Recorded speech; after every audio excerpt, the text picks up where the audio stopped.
इसका पार्ट 2 करेंगे, जिसमें हमने पहले तो टॉपिक्स कवर कर ही चुके हैं 5। आज रेस्ट टॉपिक्स हम कवर करने जा रहे हैं, जिसमें हमारा टॉपिक होगा इंडिया एंड श्रीलंका रिलेशन। सबसे पहले हम करने जा रहे हैं कि ये न्यूज़ में क्यों रहा, और प्राइम मिनिस्टर ने जब ऑनर किया, श्रीलंका के हाईएस्ट सिविलियन अवार्ड दिया है, तो वो सब हम इस बारे में जानकारी लेते हैं। देखो, न्यूज़ में इंडिया और श्रीलंका का रिलेशन ऐसे आया जब prime minister of India was honoured, उनको श्रीलंका का हाईएस्ट सिविलियन अवार्ड हमारे पीएम मोदी जी को मिला है। ठीक है, उनका नाम है मित्रा विभूषणा करके, उनके हाईएस्ट सिविलियन अवार्ड है, उसका नाम है मित्रा विभूषणा। ठीक है, 2 दिन की विज़िट थी प्राइम मिनिस्टर की, श्रीलंका गए थे वो। अब जब भी कहीं ऐसा कुछ होता है तो देखो, इस विज़िट का कोई ना कोई आउटकम भी होता ही है।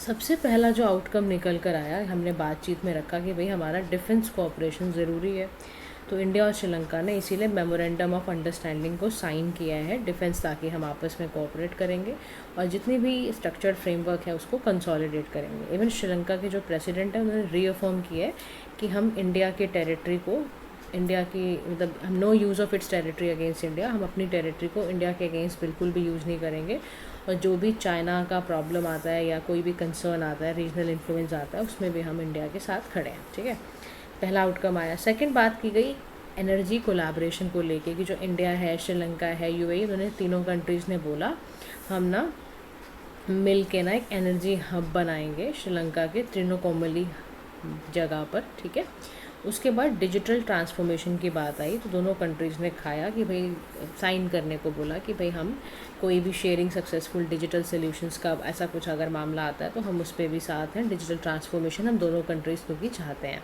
तो इंडिया ने बोला कि हम ना आपको सपोर्ट करने को भी तैयार है। श्रीलंका को बोला हम यूनिक डिजिटल आइडेंटिटी प्रोजेक्ट में भी आपको सपोर्ट करने को तैयार है। ग्रांट असिस्टेंस की बात आई तो इंडिया ने कहा कि हम आपको जो आपकी तिरुकोनेश्वरम टेम्पल जो आप बना रहे हो, इसमें भी हम आपको असिस्टेंस देने को तैयार है। सीता इलाई टेम्पल के लिए भी, या जो भी आप अरुंधपुरा में जब आप सीक्रेट सिटी कॉम्प्लेक्स प्रोजेक्ट भी बना रहे हो, उसमें भी हम आपको असिस्टेंस देने को तैयार है। दूसरा, इंडिया ने बोला कि जो भी है कन्वर्जन होगा $100 मिलियन का, उसको हम ग्रांट की तरह दे रहे हैं। इंडिया ने ये भी बोला श्रीलंका को कि लंकन रुपीज़ पैकेज हमने 2.4 बिलियन अनाउंस कर दिया वहाँ पर। ये भी बोला कि कैपेसिटी बिल्डिंग प्रोग्राम होंगे, उसमें 700 श्रीलंकन्स को एनुअली कवर किया जाएगा। इंडिया ने काफ़ी कुछ वहाँ पर ऐसी चीज़ों को रखा और वहाँ पर बोला। अब देखो, हम ना श्रीलंका के लिए इतने ज़्यादा ऑब्सेस क्यों हो रहे हैं इस समय, why Sri Lanka is important for India, और दोनों के लिए ही क्या इम्पोर्टेंस है हम समझते हैं, दोनों की एक दूसरे की ज़रूरत क्यों है। देखो, सबसे पहली बात, दोनों ही कंट्रीज़ ब्रिक्स का पार्ट है। अब बताओ ब्रिक्स का फुल फॉर्म क्या है, ब्रिक्स कब आया, ब्रिक्स की क्या ऑब्जेक्टिव्स हैं, ये आप मुझे कमेंट सेक्शन में बताओ। सबसे बड़ी ज़रूरत इंडिया श्रीलंका को आपस में इसलिए है कि इंटरनेशनल फोरम्स में कोऑपरेट होना बहुत ज़रूरी है। इंडिया सपोर्ट भी करता है श्रीलंका की एप्लीकेशन कि वो बने, उसका मेंबर बने ब्रिक्स का। श्रीलंका ने भी बोला कि हम भी इंडिया का कैंडिडेचर जो है नॉन परमानेंट सीट्स का यूएनएससी में, उसको भी 2028-29 के लिए हम चाहते हैं कि एक्सटेंड हो उसका सपोर्ट। वहाँ पर भी उन्होंने बोला कि 2028-29 के अंदर भारत नॉन परमानेंट सीट का भी पार्ट बने। फिर दोनों नेशंस को इसलिए एक दूसरे की ज़रूरत भी है क्योंकि shared maritime security interest in the Indian Ocean regions. दोनों ने कसम खाई कि हम ना जो भी ट्रेडिशनल थ्रेट है, जैसे मिलिट्री का थ्रेट हुआ, नॉन ट्रेडिशनल थ्रेट है जैसे कि कोई क्लाइमेट चेंज की वजह से कोई डिजीज़ हो गई, और हमने आपस में बोला कि हम ना एक सेफ़, फ्री, एक सिक्योर इन्वायरमेंट हम देना चाहते हैं इंडियन ओशन रीजन को। ठीक है, तीसरा हमने बोला हम ना एनर्जी कोऑपरेशन पर भी चलेंगे। बहुत सारे ऐसे प्रोजेक्ट्स को डिफरेंट स्टेज ऑफ डिस्कशंस में लेकर गया। एग्जाम्पल के तौर पे जैसे कि ना आपका इंटरग्रिड कनेक्टिविटी प्रोजेक्ट है, या मल्टी प्रोडक्ट पेट्रोलियम पाइपलाइन है दोनों कंट्रीज़ के बीच में, या लिक्विफाइड जो नेचुरल गैस का सप्लाई है, ये सब बोला गया कि ये भी हम ना आपस में एक दूसरे की हमें एनर्जी को लेके ज़रूरत है। फिर रीजनल एंड मल्टीलेटरल कोऑपरेशन की बात की जाए तो चाहे कॉमनवेल्थ ग्रुप हो या इंडियन ओशन रिम एसोसिएशन और बिम्स्टेक हो, इसमें भी हम चाहते हैं एक दूसरे का साथ साथ चलना। मिलिट्री कोलैबोरेशन की बात करें तो भारत और श्रीलंका हर साल जॉइंट एक्सरसाइज करते हैं, स्लीनेक्स नाम की नेवल एक्सरसाइज करते हैं। आर्मी की हम ना हर साल मित्र शक्ति करते हैं, मिलन भी करते हैं हम इंडियन नेवी के लिए। तो ये सारी एक्सरसाइज इसीलिए हम करते हैं ताकि हम एक दूसरे को साथ साथ लेके चल पाए। अब for Sri Lanka this relationship why it is important, और इंडिया के पर्सपेक्टिव से क्यों इम्पॉर्टेंट है। देखो जी, फाइनेंशियल एड तो हम दे ही रहे हैं ना कितना सारा, श्रीलंका अगर भारत से रिलेशंस अपने सुधारता है तो सबसे पहले उसको ये पता है कि भाई भारत उसको पैसा देगा, क्योंकि 2022-23 में ही आप समझ लो $4 बिलियन भारत ने उनको दिया है। इकोनॉमिक क्राइसिस था, बहुत ज़बरदस्त वाला श्रीलंका के पास, इंडिया ने हेल्प करी। इंडिया इनको ये भी कह रहा है कि वो कानिके संथुरोई जो पोर्ट है जाफना में, वो भी उसको भी रिनोवेट करने के लिए भारत असिस्टेंस देने वाला है। दूसरा, श्रीलंका को भारत की ज़रूरत इसलिए भी है, IMF बेल आउट, यानी इंडिया ऐसा पहला कंट्री है जो फाइनेंशियल असिस्टेंस देता है to IMF। Prerequisite of लगाओ $2.9 तक billion package, bail out package approved in 2023। तो भारत उसके बेल आउट पैकेज में भी मदद कर रहा है। इकोनॉमिक इम्पॉर्टेंस भारत की, श्रीलंका को भारत की इसलिए ज़रूरत है क्योंकि India has been Sri Lanka largest trade partner. हमसे ज़्यादा ट्रेड भी बहुत करते हैं, हम ही इनको FDI भी ला के सबसे ज़्यादा देते हैं, हम इनको टूरिस्ट देते हैं, तो हमसे इनको पैसा खूब मिलता है। ह्यूमैनिटेरियन असिस्टेंस की बात करें तो भारत ही ऐसा पहला रिस्पॉन्डर था जब इनको डिज़ास्टर रिलीफ वगैरह कुछ मिलनी होती है। आप सोचो जब कोविड-19 पेंडेमिक आया तो 5 लाख वैक्सीन हमने श्रीलंका को दी, और हमारा पड़ोसी मुल्क हो तुम, तो इसलिए हमें मतलब श्रीलंका को हमारी ज़रूरत है। इंडिया को श्रीलंका की ज़रूरत इसलिए है क्योंकि हमें इंडियन ओशन की सिक्योरिटी का बहुत ज़्यादा ध्यान है। श्रीलंका एक क्लोजेस्ट हमारा मैरीटाइम नेबर है, बहुत बड़ा रोल निभा सकता है टेरिटोरियल एक्शंस के ख़िलाफ़। इंडिया की सिक्योरिटी की स्टेबिलिटी को बनाए रखने के लिए बहुत ज़रूरी चीज़ है ये। दूसरा, हमारा ना इंडिया की पॉलिसी भी कुछ ऐसी है, इंडिया हमेशा नेबरहुड फर्स्ट पॉलिसी पे विश्वास रखता है, तो इंडिया की तो पॉलिसी ऐसी है, उसको चलना ही पड़ेगा। फिर महासागर है, जैसे आपका महासागर का फुल फॉर्म क्या होता है, mutual and holistic advancements for security and growth. फिर इंडियन ओशन ओरिजिन जो तमिल्स हैं, आप लगा लो 1.6 मिलियन जो इंडियन ओरिजिन तमिल्स हैं, वो आपके टी में, रबर प्लांटेशंस में प्राइमरी एम्प्लॉयड है, कोलंबो के बिजनेस सेक्टर में प्रेजेंट है वो, तो इतना सब कुछ चल रहा है। तो इंडिया को भी ज़रूरत है, श्रीलंका को भी ज़रूरत है। अब क्या प्रॉब्लम आती है हमारे श्रीलंका के साथ जब भी रिलेशंस की बात आती है, सबसे बड़ा मेजर इरिटेंट का काम करता है चाइना का इन्फ्लुएंस श्रीलंका की तरफ। चाइना का जो बहुत ज़्यादा फाइनेंशियल एड देना है, प्रोजेक्ट्स जैसे कि हम्बन टोटा पोर्ट पर देना है, तो इससे ना बहुत ज़्यादा हमारी लड़ाई होती है, इंडिया का इंटरेस्ट बहुत इससे ख़राब होता है। जैसे चाइनीज़ वेसल हैं वो घुस जाते हैं, शिनयान 6 है, युआन वांग 5 है, ये डेटा कलेक्शन करने के लिए इनके इलाकों में घुस जाता है, फिर ये देखने के लिए कि इंडिया की टेरिटरी को कैसे नुकसान पहुंचाना है, कैसे मिलिट्री ऑपरेशन इंडिया के अगेंस्ट करना है, इसलिए हमें सबसे ज़्यादा चिढ़ मचती है। फिर फिशरमैन डिस्प्यूट, श्रीलंका हमेशा बॉटम जो ट्रॉलर्स को यूज़ करता है उनको अपोज करता है बाय इंडियन फिशरमैन, और इनकी फ्रिक्वेंट एंट्री होती है श्रीलंकन वाटर्स में, तो इससे इन्वायरमेंटल डैमेज और ओवर फिशिंग होती है, तो इनकी लड़ाइयाँ शुरू हो जाती हैं। टेरिटोरियल डिस्प्यूट भी है हमारा, कचातीवू आइलैंड देख लो आप, कचातीवू आइलैंड सीडेड टू श्रीलंका 1974, एक कंटेंशियस इशूज़ है क्योंकि इंडियन फिशरमैन कहते हैं भाई हमारे भी तो इस पर राइट है, ट्रेडिशनल फिशिंग राइट है, हम क्यों हम नहीं दे रहे ये आइलैंड इनकी। फिर तमिल एथनिक इशू आज का तो है नहीं, बहुत पुराना है, बहुत ही स्लो रिकॉन्सिलिएशन एफर्ट है इसमें। इनका 13th अमेंडमेंट भी श्रीलंका ने कहा था कि हम इनको कॉन्स्टिट्यूशन में डालेंगे पोस्ट तमिल सहाला कॉन्फ्लिक्ट के बाद, फिर भी नहीं इतना कुछ हुआ। अमेंडमेंट आई भी तो इंडिया श्रीलंका अकॉर्ड 1987 में, सिहाला ने कहा नहीं जी हम इतने खुश नहीं हैं इस चीज़ से, तो लड़ाई चलती रहती है। तो लेकिन फिर भी देखो, चलो जो भी इश्यूज़ है, चाहे वो कचातीवू आइलैंड को लेकर हो, तमिल इशू को लेकर हो, फिशिंग को लेकर हो, चाइनीज़ इन्फ्लुएंस को लेकर हो, इंडिया के लिए कहा जा रहा है कि इंडिया को 5S के अप्रोचेस के साथ चलना ही पड़ेगा। 5S अप्रोच का मतलब क्या होता है?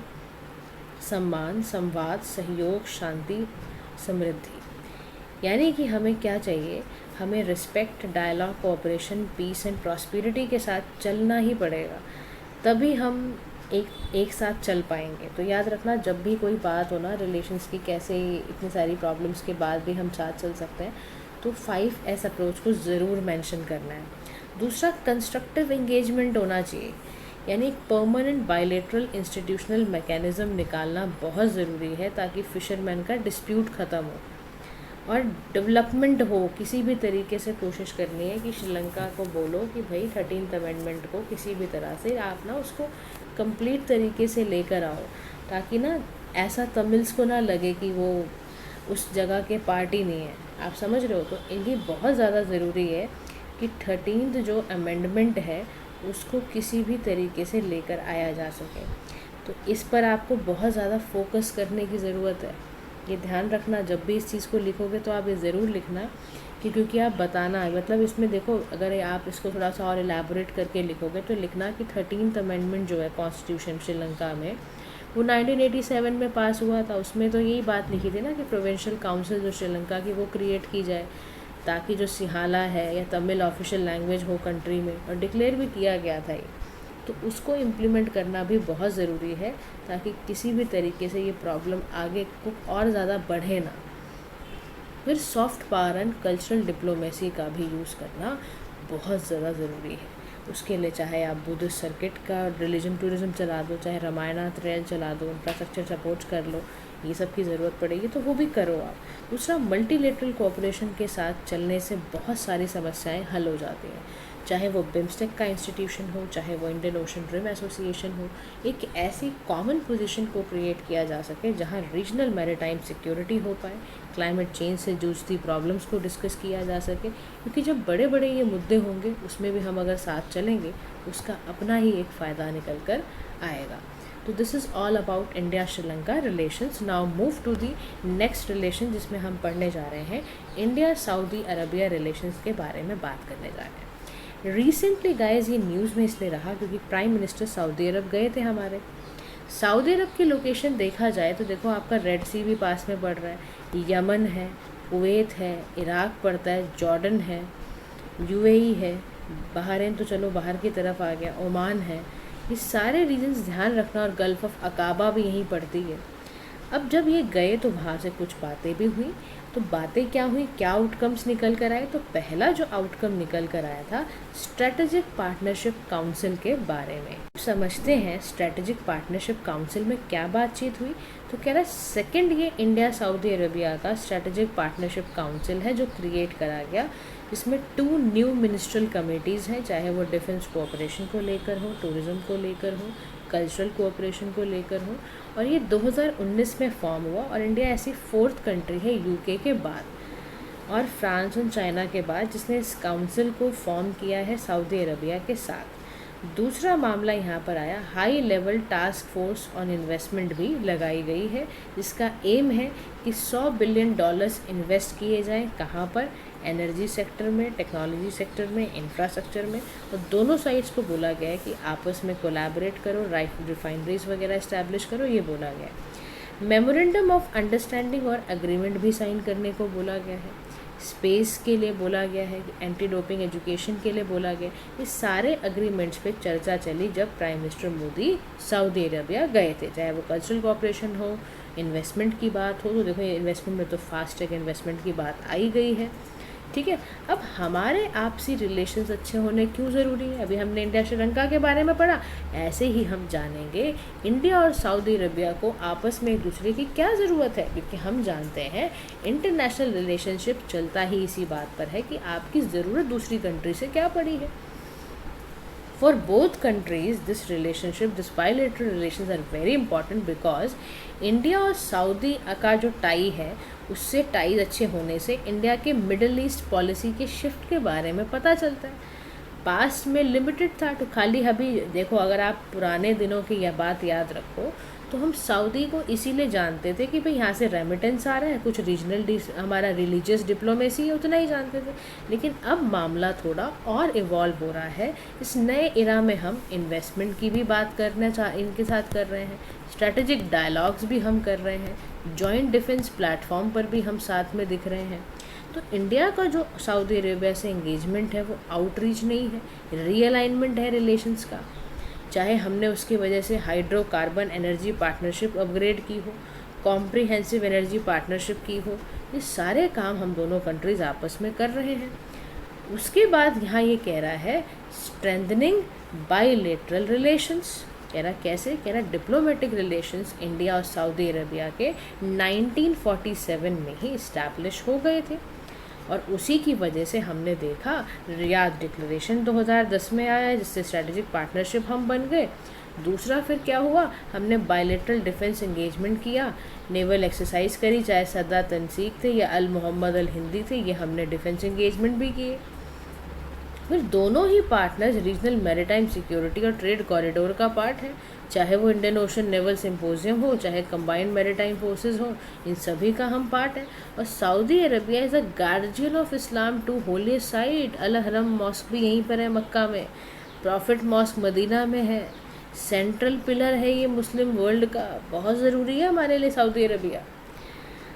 अब फॉर इंडिया सऊदी अरब क्यों इम्पॉर्टेंट होता है? क्योंकि हमारा की सप्लायर है, क्रूड एंड पेट्रोलियम प्रोडक्ट हम यहीं से ला रहे हैं। Saudi Arabia remained India's third largest source of crude oil and petroleum products. ये हमारा थर्ड एलपीजी सप्लायर है। उसके बाद strong and growing economic partnership, for example के तौर पर बायलेटरल ट्रेड हमारा 43 बिलियन यूएस डॉलर्स है। सऊदी अरेबिया करेंटली इंडिया का 5th लार्जेस्ट ट्रेडिंग पार्टनर है। खलजी कैपिटल की बात की जाए तो इंडिया खलजी कैपिटल को, यानी कि खलजी कैपिटल कहते हैं इनको, सॉवरेन वेल्थ फंड को यूज़ करता है इकोनॉमिक ग्रोथ में। सऊदी अरेबिया ने 10 बिलियन यूएस डॉलर इन्वेस्ट किए थे 2019 में इंडिया पर, और कहा था और करेंगे 100 बिलियन। सोचो कितना इम्पोर्टेंट है। People to people cultural ties, यहाँ से आपको पता है जो बाहर के लोग वहाँ पर काम करते हैं, हमारे इंडिया के लोग सऊदी में, वो रेमिटेंस देते हैं। और 2024 में 6.7% का इंडिया का टोटल इनवर्ड रेमिटेंस सऊदी अरब से आ रहा है। इंडिया का जो हज कोटा है 2025 वो इंक्रीज़ इसीलिए किया गया ताकि हमारे इनसे रिश्ते और मधुर हो जाएं। फिर काउंटर टेररिज्म की बात की जाए तो सऊदी अरेबिया कंसिस्टेंटली सपोर्ट कर रहा है इंडिया के fight against terrorism and transnational crime को। एग्जाम्पल के तौर पर जो भी अरेस्ट हुआ ज़बीउद्दीन अंसारी का 2008 के मुंबई अटैक में, या डिपोर्ट किया गया अब्दुल सलाम को फेक करेंसी रैकेट चलाने पर, तो ये साथ नहीं दे रहा हमारा सऊदी अरेबिया कितना ज़्यादा। ऑपरेशन कावेरी चलाया गया ताकि 3500 इंडिया को कॉन्फ्लिक्ट हिट सूडान से बचाया जा सके। Saudi Arabia again is important for India. फिर मॉडरेट इस्लाम को, रीजनल स्टेबिलिटी को सपोर्ट भी करता है सऊदी अरेबिया। सऊदी अरेबिया में बहुत चेंजेस आए हैं। उसने प्रमोट करा है मॉडरेट इस्लाम अंडर क्राउन प्रिंस, जो इंडिया के लिए बहुत ज़रूरी था। रेडिकल आइडियोलॉजीज़ जो मिडल ईस्ट की थी उसको हटाने के लिए इनका सुधर जाना बड़ा ज़रूरी था। ये फ़ायदा भी हमें इनसे मिल रहा है। अब सऊदी अरेबिया को भारत की क्या ज़रूरत है? तो सबसे बड़ी ज़रूरत है India Saudi economic relations. India Saudi Arabia का 2nd लार्जेस्ट ट्रेडिंग पार्टनर है। इंडिया वहाँ पे इन्वेस्ट किया है काफ़ी रिसेंट ईयर्स में, आप समझ लो 3 बिलियन के आसपास हमने किया है, 3 बिलियन यूएस डॉलर वाला। विजन 2030 सिनर्जी की बात की जाए तो सऊदी अरेबिया ने अपना 2030 का विजन बनाया कि वो अपनी इकॉनमी को ना पूरी तरह डाइवर्स करेगा और इंडिया उसमें की पार्टनर होगा उसको ट्रांसफॉर्म करने के लिए। तो कैसे छोड़ दे, हमें भी ज़रूरत है और इनको भी हमारी ज़रूरत है, लेकिन चैलेंजेस के साथ होता है। कोई भी रिश्ता पूरा पैकेज लेकर आता है, कहीं अच्छी चीज़ें लगेंगी, कभी ख़राब लगेगा, है ना। तो चैलेंजेस क्या है इंडिया और सऊदी के अरबिया के रिलेशन में? सबसे पहला चैलेंज है labour and migration policies. Saudi Arabia का जो सऊदीजाइजेशन है, क्या है, सऊदीजेशन जो है पॉलिसी जो है, ये बहुत ज़्यादा लोकल हायरिंग कोटा को मैंडेट करना, लिमिट करना jobs for expatriates including Indians. तो यानी कि लेबर एंड माइग्रेशन पॉलिसी कुछ अच्छी नहीं लग रही हमें। क्या होता है, वहाँ के लोग जॉब्स मांगते हैं, तो हमारे जो लोग वहाँ पर ब्लू कॉलर जो हमारे वर्कर्स गए हुए हैं उनको बोला उनको जॉब से हटाया जा रहा है। तो इंडियंस के लिए तो बड़ा ही खतरा आ गया अब।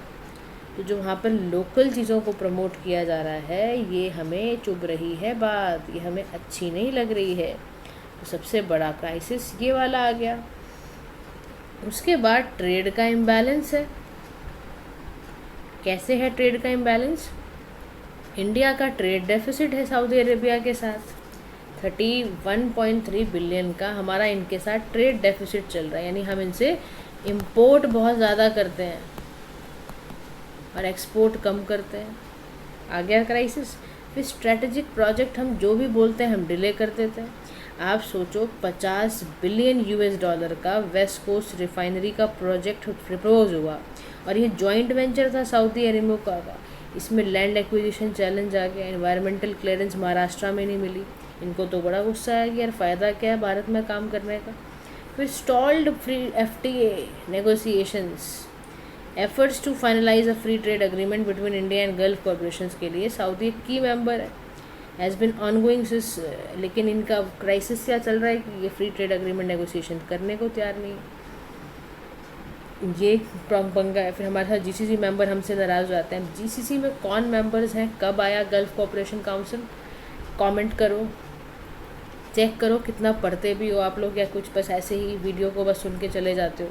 फिर जियो political divergence, Saudi Arabia continue Pakistan को सपोर्ट करता है इकोनॉमिकली, तो भारत को चुभेगी नहीं ये बात। और जियो पॉलिटिकल मिसअलाइनमेंट, इंडिया का क्लोज टाइज है ईरान और सऊदी अरेबिया के साथ, इंडिया का क्लोज टाइज है ईरान के साथ। सऊदी अरेबिया इसका फ़ायदा उठाता है, चाइना के पास चला जाता है। हो गया कलेश।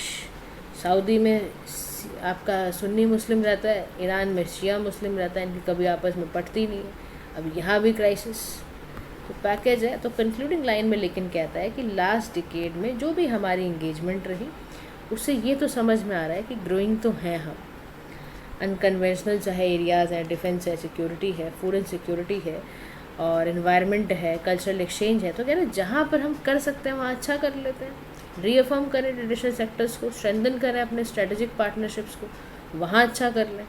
समझ रहे हो ना। हर वक्त ये देखो, कोई भी रिलेशन में ऐसा होता ही नहीं है, कोई भी रिलेशन जो नेगेटिव ना हो किसी एरिया में, वो होगा ही होगा।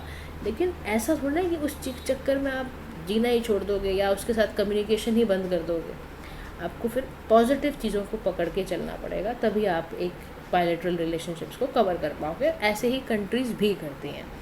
अब हम चलते हैं अपनी तीसरी कंट्री पे आज की। देखो, श्रीलंका पढ़ लिया, सऊदी पढ़ लिया, अब आ जाओ दुबई में। इंडिया और यूएई रिलेशनशिप्स पढ़ने जा रहे हैं। तो सबसे पहले ये बता दूं क्यों पढ़ने जा रहे हैं। रिसेंट विजिट हुई थी क्राउन प्रिंस ऑफ दुबई की, was is first official visit, basically पहली विजिट हुई, इंडिया आए थे क्राउन प्रिंस ऑफ दुबई। ठीक है। अब सबसे पहले इस कंट्री के बारे में पढ़ने से पहले ये जान लो कि इस कंट्री का मैप कहाँ है, कौन कौन सी कंट्री। सबसे ज़्यादा ध्यान रखना मिडिल ईस्ट की कंट्रीज़ के बारे में यूपीएससी क्वेश्चन बहुत पूछता है और बच्चे गलती करके आ ही जाते हैं। यूएई का मैप ध्यान से देखो, यूएई यहाँ पर है।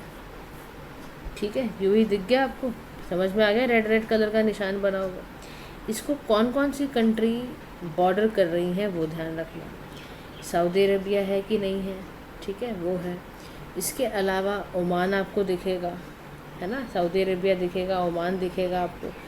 ये कंट्रीज़ आपको इसमें नज़र आएंगी कि यूएई को बेसिकली बॉर्डर कर रही हैं। और ध्यान रखना, बॉर्डर कंट्रीज़ के बारे में ज़रूर पढ़ के जाना। अभी पेपर परसों ही आ रहा है, उसमें भी ध्यान रखना कि कौन कौन सी कंट्रीज़ बॉर्डर करते हैं। तो ध्यान रखना, UAE share land border with Oman and Saudi Arabia. Additionally maritime border इसके कतर के साथ भी हैं, ईरान के साथ भी हैं, ओमान के साथ भी हैं। लेकिन लैंड बॉर्डर्स का ध्यान रखना, ये बात, ओमान के साथ लैंड बॉर्डर पर क्वेश्चन एक बार आया था और बच्चे गलत करके आए थे। यूएई लैंड बॉर्डर्स खाली ओमान और सऊदी अरबिया के साथ ही कर रहा है। दिख रहा होगा आपको, नहीं दिख रहा तो मैं एक बार सारा हटा देती हूँ। अब देखो आप, दिस इज़ यूएई, ये पॉइंट लगा दिया मैंने यहाँ पर, ये है यूएई। लैंड बॉर्डर सिर्फ सऊदी अरेबिया और ओमान के साथ है। लेकिन मैरीटाइम बॉर्डर की बात की जाए, जो इसका ये वाला पार्ट है, पानी वाला पार्ट है, उसमें देखो कतर भी आता है इसके साथ, ओमान भी आ रहा है इसके साथ, ईरान भी आ रहा है पर्शियन गल्फ में। ये देखो आप, बात समझ में आ रही है। तो ये ज़रूर ध्यान रखना यूएई को बॉर्डर कौन सी जगहें कर रही हैं। समझ गए। अब की अनाउंसमेंट समझते हैं कि इस विज़िट की अनाउंसमेंट क्या हुई, क्या किया। तो सबसे पहले अनाउंसमेंट हुआ Bharat mart and virtual trade corridor, यानी बायलैटरल ट्रेड को बूस्ट करने के लिए और India middle east Europe economic corridor को स्ट्रेंथन करने के लिए ये बनाया जा रहा है। भारत मार्ट भारत का एक वेयर हाउसिंग फैसिलिटी है जो इंडियन एक्सपोर्ट्स को हेल्प करता है, भारतीय एक्सपोर्टर को हेल्प करता है कि वो अपने सारे के सारे प्रोडक्ट अंडर वन रूफ ले आएँ। ये बिल्कुल वैसा है जैसे चाइना का ड्रैगन मार्ट है। बात समझ में आया क्या है। करने जा रहे हैं हम, भारत मार्ट खोलने जा रहे हैं ताकि हमारा क्या हो, India middle east Europe economic corridor को स्ट्रेंथन करने के लिए। पहले हमने ये वादा किया। सेकंड वादा हुआ हमारा शिप रिपेयर क्लस्टर्स का कोची एंड वादिनार में। इससे इंडिया का मैरीटाइम सेक्टर बोला जा रहा है कि इन्हांस होगा और यहाँ पर बिल्कुल ग्लोबल बेस्ट प्रैक्टिसेस के साथ इसको चलाया जाएगा। इसके अलावा India UAE friendship hospital Dubai में खोला जा रहा है। आईएम अहमदाबाद दुबई कैंपस में है, दुबई चैम्बर ऑफ कॉमर्स है, इसको और ज़्यादा कोलैबोरेट करने की बात हो रही है। अब समझते हैं कि बायलैटरल रिलेशन से यानी इंडिया और दुबई के साथ में आने से फ़ायदा दोनों कंट्रीज़ को क्या है। सबसे बड़ा फ़ायदा दोनों कंट्री को होगा कि इनके पॉलिटिकल रिलेशनशिप और ग्रो हो जाएंगे। कह रहे प्राइम मिनिस्टर सिंस जो उनकी विज़िट हुई थी मोदी जी की 2015 में हुई थी, फर्स्ट इन 34 ईयर, सोचो आप 34 साल तक भारत का कोई प्रधानमंत्री दुबई गया ही नहीं था। बायर सेलर रिलेशनशिप था हमारा इनसे, बस 2017 में फिर जाके हुआ इन और ज़्यादा हमारे रिलेशंस बढ़े, कॉम्प्रिहेंसिव स्ट्रेटेजिक पार्टनरशिप बने। अब यूएई गेस्ट कंट्री है, 9 अगस्त कंट्रीज इनवाइट किए गए थे G20 समिट में, याद रखो। इंडिया की प्रेसिडेंसी 2023, वासुदेव कुटुंबकम। फिर स्ट्रेटेजिक ग्लोबल पार्टनरशिप में हम एक साथ हैं, ब्रिक्स में, I2U2 में, India Israel UAE USA, UAE France India UFI trilateral में हम साथ में। और इंडिया जो है यूएई के साथ एक्सपेंड कर रहा है अपने रीजनल रिलेशंस भी, चाहे India middle east economic corridor हो, चाहे इकोनॉमिक कॉरिडोर के साथ सिम्पोजियम हो, जॉइंट एक्सरसाइज होती है हमारी, Gulf Star 1, PASSEX, Desert Cyclone हम इनके साथ करते हैं, ट्राइलेटरल डेजर्ट नाइट इनके साथ हम करते हैं। ये सारी एक्सरसाइज इनके साथ हो रही है हमारी, वो इसीलिए हो रही है खाली अब खरीदारी या बेचने का काम नहीं है, अभी हम स्ट्रैटेजिक पार्टनरशिप हो गए हैं। अब भारत को इससे क्या फ़ायदा है, दुबई से देखो बिना फ़ायदे के कोई चीज़ रिश्ता नहीं चलता है। दुबई से हमें क्या फ़ायदा है, सबसे बड़ा फ़ायदा है दुबई हमारा इंडिया का पाइवटल रोल निभाता है, की एनर्जी पार्टनर है। आप सोचो यूएई जो है भारत का 4th लार्जेस्ट सोर्स है, हम यहीं से क्रूड ऑयल लेकर आते हैं। सेकंड लार्जेस्ट हम इनसे LNG लिक्विफाइड पेट्रोलियम गैस खरीदते हैं, लिक्विफाइड एंड नेचुरल गैस खरीदते हैं हम इनसे। Strategic oil reserves UAE only nation है इन द रीजन जो हमें ऑयल रिजर्व स्ट्रेटेजिक स्टोर करने को देता है। फिर हमारे ट्रेड रिलेशंस, बायलैटरल ट्रेड हमारे पता है 2022-23 में $85 बिलियन तक चले गए और 32 बिलियन भारत इन्हें एक्सपोर्ट भी करता है। 3rd लार्जेस्ट ट्रेडिंग पार्टनर है हमारा, 2nd लार्जेस्ट हम यहाँ पर एक्सपोर्ट करते हैं। इतना पैसे की लेन देन हो रही है, छोड़ेंगे इनको हम।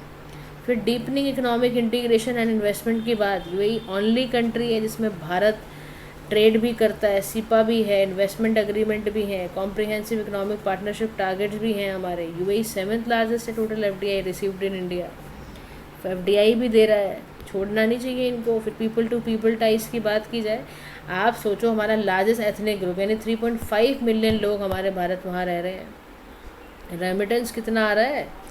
कल्चरल देखें तो बैप्स मंदिर है, फर्स्ट हिंदू टेम्पल है भारत का यूएई के अंदर, छोड़ेंगे हम इनको। कल्चरली भी हम इनसे अलाइंड हो रहे हैं इसीलिए। अब यूएई को भारत की क्यों ज़रूरत है भाई, मेजर डेस्टिनेशन है फॉर यूएई इन्वेस्टमेंट। 5% यूएई को टोटल ओवरसीज डायरेक्ट इन्वेस्टमेंट मिलती है भारत से, मार्केट मिलता है इनको, टैरिफ कम है, प्रोडक्ट का एंट्री आराम से हो जाती है। फॉलोइंग सीपा यूएई एक्सपोर्ट करता है भारत को बाय 7% और बढ़ गया है। फिर इंडिया इनको फूड सिक्योरिटी देता है। यूएई में एग्रीकल्चर की धज्जियाँ उड़ी हुई हैं, सिर्फ 0.7% एरेबल लैंड है जहाँ पर फूड बनता है। ये बहुत ज़्यादा डिपेंडेंट है भारत में फूड को लेके।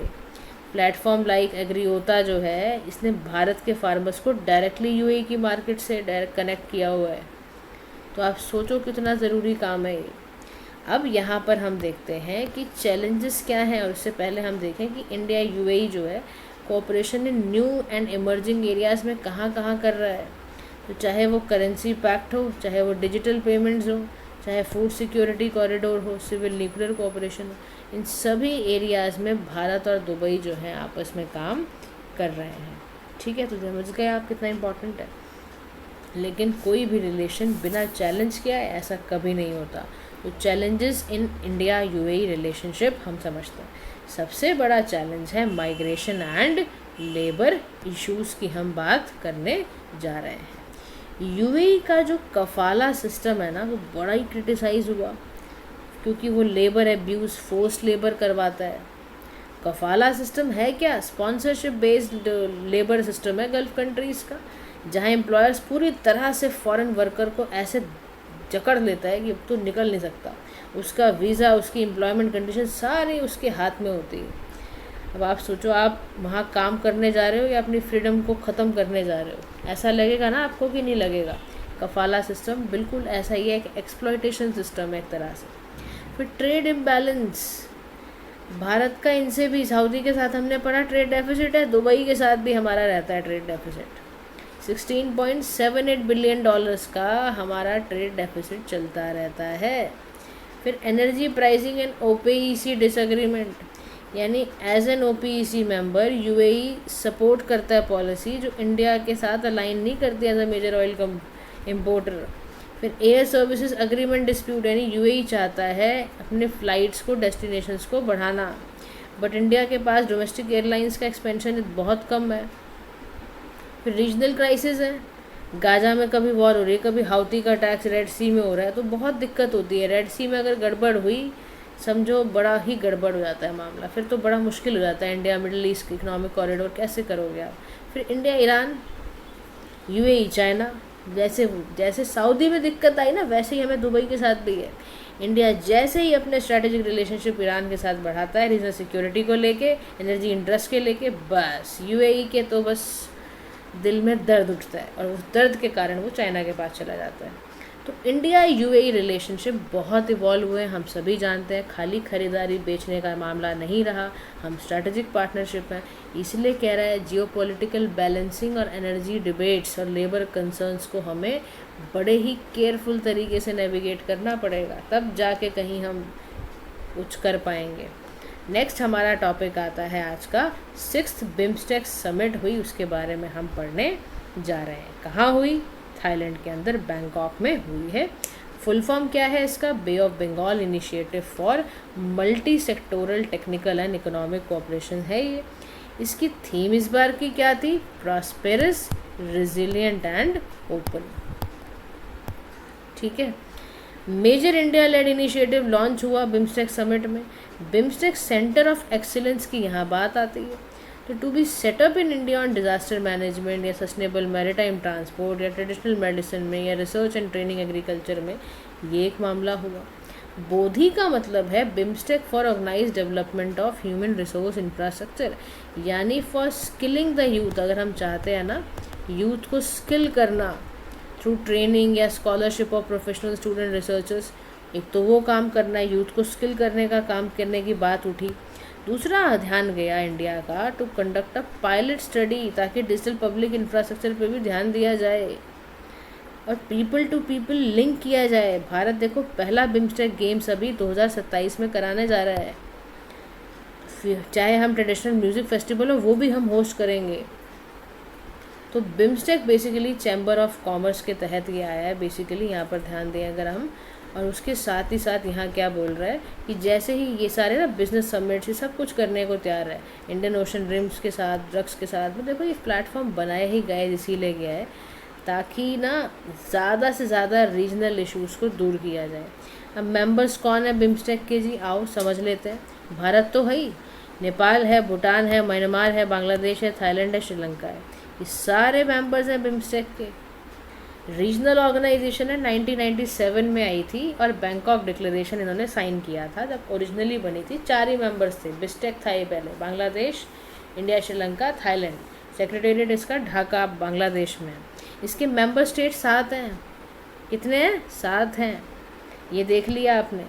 चार्टर बनाया इन्होंने, गोल्स, प्रिंसिपल, स्ट्रक्चर पूरा तैयार करा है 5th समिट में श्रीलंका में जब हुई तो। और चार्टर लीगल पर्सनालिटी है, यानी external partnership, observer, new member सबको बुला सकते हैं। और ऑब्जेक्टिव है इसका इकोनॉमिक डेवलपमेंट करना, सोशल प्रोग्रेस करना और बे ऑफ बंगाल के सारे रीजन में पीस एंड स्टेबिलिटी लाना। 7 इसके प्रायोरिटी एरियाज़ हैं। ट्रेड एंड इन्वेस्टमेंट हुआ, एनवायरनमेंट हुआ, पीपल टू पीपल कॉन्टैक्ट हुआ, फूड सिक्योरिटी हुई। तो इंडिया लीड कंट्री है for security pillar under which there are 3 sub sector, counter terrorism है, ट्रांसनेशनल क्राइम है, डिजास्टर मैनेजमेंट है, सब इसके काम है। अभी कह रहे हैं कि बिम्स्टेक कैसे रियलाइज़ करेगा या कैसे हेल्प रियलाइज़ करेगा इंडिया के फॉरेन पॉलिसी ऑब्जेक्टिव को। तो सबसे पहला काम है बिम्स्टेक हेल्प ऐसे करेगा इंडिया के फॉरेन पॉलिसी ऑब्जेक्टिव को कि बिम्स्टेक एक तरह का ऑल्टरनेट तरीके से काम करेगा सार्क। सार्क में आप जानते हो कोई ख़ास डेवलपमेंट तो है नहीं, मीटिंग होती नहीं पाकिस्तान के कारण, है ना, और हैम्पर ही रहता है आज तक। तो बिम्स्टेक पाकिस्तान को हटा के चल रहा है, तो हमें सुकून की सांस मिल रही है।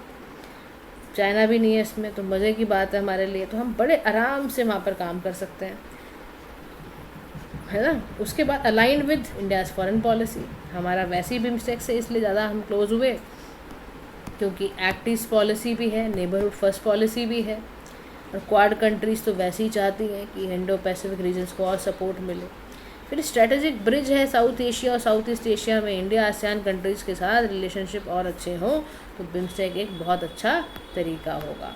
फिर ब्लू इकॉनमी और मैरीटाइम सिक्योरिटी को अगर हम सच में चाहते हैं कि हम पायरेसी से बच जाएं, ट्रेड रूट हमारे हैम्पर ना हो, डिज़ास्टर से बच जाएं, या इंडिया की जो सागर पॉलिसी है, महासागर पॉलिसी है, उसको सही रूप देने के लिए बिम्स्टेक का होना बहुत ज़्यादा ज़रूरी है। साउथ एशियन इंटीग्रेशन है, कम से कम आपस में हम साउथ एशियन मिल के इंफ्रास्ट्रक्चर, एनर्जी, इन सब पे बात तो कर पाएंगे, लेकिन इश्यूज़ के साथ है ये भी। इसमें दिक्कत क्या है बिम्स्टेक के साथ, इसका ऑर्गेनाइजेशनल प्रोसेस बड़ा ही स्लो है। 27 साल लग गए फॉर्मेशन में, 6 समिट हो गई, लेकिन एक भी समिट में कुछ निकला हो, कुछ काम हुआ हो, कुछ नहीं हुआ। कोई ऑफिशियल हेडक्वार्टर्स नहीं है, सेक्रेटेरिएट पे जिंदा है। जियोपॉलिटिकल चैलेंजेस हैं, चाइना का ग्रोइंग इन्फ्लुएंस है मेंबर कंट्रीज़ में, बेल्ट एंड रोड इनिशिएटिव्स में जितने भी बिम्स्टेक मेंबर्स हैं, लाइक आपके एक्सेप्ट इंडिया और भूटान, ये सब इसमें प्रॉब्लम में है। लो इंट्रा रीजनल ट्रेड का प्रॉब्लम है। Despite it's potential, intra BIMSTEC trade remains relatively low, 6 से 7% टोटल ट्रेड हुआ है। फिर इंफ्रास्ट्रक्चर एंड कनेक्टिविटी गैप का प्रॉब्लम है, पुअर फिजिकल कनेक्टिविटी है, कनेक्टिविटी प्रोजेक्ट्स नहीं है, लिमिट्स है, पीपल टू पीपल कॉन्टैक्ट नहीं है। India Myanmar Thailand trilateral highway है। पॉलिटिकल इंस्टेबिलिटी बहुत ज़्यादा है, म्यांमार को लेके, नेपाल को लेके, श्रीलंका को लेके। स्ट्रेन्ड रिलेशनशिप है बांग्लादेश और म्यांमार के रोहिंग्या क्राइसिस के पीछे, तो इनका आपस में भी पटती नहीं है। तो बिम्स्टेक के लिए कंक्लूड लाइन ये बोलते हुए कह रहा है कि functional and forward looking group बनना है हमें, और भारत अपना ध्यान रखे, geo political economic interest fulfil करना है, तो सार्क की तरह स्टेगनेट नहीं होना, सड़ना नहीं है। सब regional and transregional cooperation के साथ आगे बढ़ो, और जो आपके आपसी मुद्दे उनको एक तरफ रखो, उनको एक तरफ सॉल्व करो, लेकिन जो मुद्दे ऐसे हैं जो हम सब मिल के सॉल्व कर सकते हैं, उसकी तरफ बढ़ना है, ताकि रीजनल इंटीग्रेशन बढ़े। आज का लास्ट टॉपिक है हमारा इंडियन डायस्पोरा के बारे में हम पढ़ने जा रहे हैं। क्या है इंडियन डायस्पोरा के बारे में, समझते हैं क्यों आया ये न्यूज़ में। तो न्यूज़ में इसलिए आया कि जो स्टैंडिंग कमेटी थी एक्सटर्नल अफेयर्स की, उन्होंने एक रिपोर्ट रिलीज़ करी इंडियन ओशन ओवरसीज़ के ऊपर। अब इंडियन डायस्पोरा के बारे में समझते हैं। ये वो लोग हैं इंडियन ओरिजिन के who had migrated to foreign land की तरफ चले गए हैं from India either several generations ago और इन रीसेंट पास्ट, या कोई लॉन्ग टर्म वीज़ा जो इशू किया हो उस तरह से। इंडियन डायस्पोरा में बेसिकली कौन कौन आते हैं समझते हैं। पहली चीज़ है पीपल ऑफ इंडियन ओरिजिन, यानी जो भी बंदा या जो भी एंसेस्टर्स हैं इंडियन नेशनल्स के जो प्रेजेंटली होल्ड कर रहे हैं अंदर कंट्री सिटीजनशिप, वो आपको पता है पीपल ऑफ इंडियन ओरिजिन होता है, ठीक है। इंडियन ओरिजिन में ही OCI भी आते हैं, यानी कि जो OCI कार्ड होल्डर हैं जिनको सिटीजनशिप अमेंडमेंट एक्ट के तहत मिला हुआ है। 2015 में ध्यान रखना PIO यानी पर्सन ऑफ इंडियन ओरिजिन और ओवरसीज सिटीजन ऑफ इंडिया के कार्ड होल्डर्स को मर्ज किया गया था और एक ही कैटेगरी OCI की बना दी गई थी। नॉन रेसिडेंट इंडियंस हैं जो आपके, ठीक है ना, आउटसाइड इंडिया रह रहे हैं और पासपोर्ट होल्ड कर रहे हैं, वो सब भी डायस्पोरा का पार्ट है। करंट स्टेटस है कि जनवरी 2024 तक इंडियन डायस्पोरा की पॉपुलेशन कितनी हो गई थी, 35.42 मिलियन। समझ में आया। इसमें NRI 15.85 थे और PIO आपके 19.57 थे। जोग्राफिकल डिस्ट्रीब्यूशन की तरफ बढ़ते हैं तो मेजर कंट्रीज़ हैं जिनमें सिग्निफिकेंट इंडियन पॉपुलेशन है, US है, UK है, कनाडा है, गल्फ कंट्रीज़ हैं, ऑस्ट्रेलिया है, ये सारी की सारी कंट्रीज इसका पार्ट है। अब हम समझते हैं कि सिग्निफिकेंस क्या है, कंट्रीब्यूशन क्या है इंडियन डायस्पोरा का। तो चाहे टेक्नोलॉजी नॉलेज स्किल ट्रांसफ़र की बात हो, सॉफ्ट डिप्लोमेसी की बात हो, होस्ट कंट्रीज़, देखो UK का जो नेशनल हेल्थ सर्विसेज है मेजर डॉक्टर्स यहीं से आए हैं, रेमिटेंसेस की बात है, ट्रेड एंड इन्वेस्टमेंट की बात है कि भाई FDI प्रोवाइड कर रहे हैं। तो लेकिन इसमें की कंसर्न्स क्या है related to Indian diaspora highlighted by the committee. तो सबसे पहला की कंसर्न है इंडियन डायस्पोरा को लेके, वो है limited voting right to NRIs। यानी as per existing norms NRI जो होते हैं वोटर लिस्ट में इनरोल ही नहीं होते हैं या प्रेजेंट। अब देखो limiting voting right to NRIs में यहाँ पर मतलब है कि कंसर्न बता रहा है कि जो NRIs हैं मान लो वोटर लिस्ट में इनरोल्ड भी हैं to be present physically to cast their vote, हो गई प्रॉब्लम। अब हर बारी वो थोड़ा ना इंडिया आएंगे अपना वोट डालने के लिए, तो लॉजिस्टिकल प्रैक्टिकल प्रॉब्लम है ये, क्योंकि बहुत कम लोग आ पाते हैं वोट देने के लिए, आ गई प्रॉब्लम। उसके बाद transfer of sentence person from foreign gels.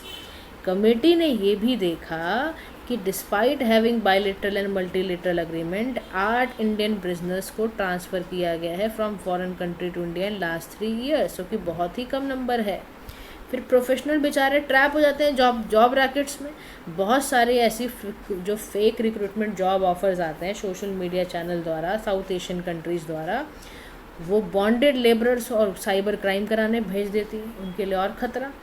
फिर री इंटीग्रेशन ऑफ माइग्रेंट, यानी कमेटी ने बोला 5.95 lakh immigrants return to India from foreign countries. Economic disruption वहाँ बहुत ज़्यादा है। National level policy on reintegration, ये भी प्रॉब्लम है। Safety and security Indian student abroad की बात की जाए तो 403 इंसिडेंट है death of Indian student abroad. Natural cause हो गया, एक्सीडेंट हो गया, ये सारी प्रॉब्लम की वजह से, तो इनके लिए इनिशिएटिव लिया गया है बाय इंडियन डायस्पोरा। सबसे पहला काम क्या करना है, प्रवासी भारतीय बीमा योजना 2017 में आई, इसमें बोला गया 10 लाख का इंश्योरेंस कवर किया जाएगा, इसलिए लेकर आया गया है। नो इंडिया प्रोग्राम चलाया गया इनके लिए 2003 में कि जो 21 से 35 साल के हैं उनको भी थोड़ा सा असिस्टेंस दी जा सके, या इनके लिए नॉलेज शेयरिंग प्रोग्राम चलाए गए। आपको पता है ना, प्रवासी भारतीय दिवस हर साल 9 जनवरी को मनाया जाता है, क्योंकि उसी दिन गांधी जी साउथ अफ्रीका से 1915 में आए थे। ऐसे ही इंडियन कम्युनिटी वेलफेयर फंड तैयार करा गया, ये बहुत ज़रूरी हो चुका था। तो रिकमेंडेशन में कमेटी ने साफ तौर पे बोला है वोटिंग राइट NRI के देखो बहुत ध्यान रखने की ज़रूरत है, कुछ भी करो electronically transmitted postal ballot system बनाओ ताकि वोटिंग राइट से ये पीछे ना हो जाएं। दूसरा जो ट्रांसफ़र की बात आई है सेंटेंस फ्रॉम फॉरेन जेल्स, उसको अमेंड करो ना, नया कुछ फैसिलिटेशन तरीका बनाओ, आप डिप्लोमेटिक एफर्ट बढ़ाओ, प्रोटेक्ट करो प्रोफेशनल्स को कि भाई वो ऐसे ministry of human resource development कर क्या रही है, मिनिस्ट्री ऑफ एक्सटर्नल अफेयर्स क्या कर रही है, ऐसे कैसे कोई चला जाता है। और आपके ये ग्लास डोर ये प्लेटफॉर्म है, लिंक्डइन प्लेटफॉर्म्स हैं, इनसे पूछा करो, फीडबैक्स लो, आप क्लियरली इनसे कॉन्टैक्ट करो कि कैसे कोई प्रोफेशनल किसी गलत व्यक्ति के हाथ में चला गया। फिर integration of returnee migrant, Kerala is the only state in India जो इकोनॉमिक री इंटीग्रेशन वेलफेयर प्रोग्राम्स देता है जो माइग्रेंट बाहर से आते हैं, बाकी स्टेट्स नहीं कर रहे हैं। क्यों नहीं कर रहे हैं? सेफ्टी टू फॉरेन स्टूडेंट उनको भी देने की ज़रूरत है ताकि वो आराम से वहाँ पढ़ पाएँ। फिर need to prioritise emigration bill को वापस से देखो, चेक करो, जो भी उसमें आउटडेटेड लग रहा है उसको दूर करो, उसको सही ढंग से बनाओ। तो this is all recommended by the committee so that हमारे डायस्पोरा पर ज़्यादा प्रॉब्लम ना आए। कल गाइस हम शॉर्ट वीडियोस बनाएंगे, आज के लिए इतना ही। कल फिर MCQs पार्ट भी होगा with all the chapters which we have read in international relations. Thank you so much for listening. Have a nice day to all.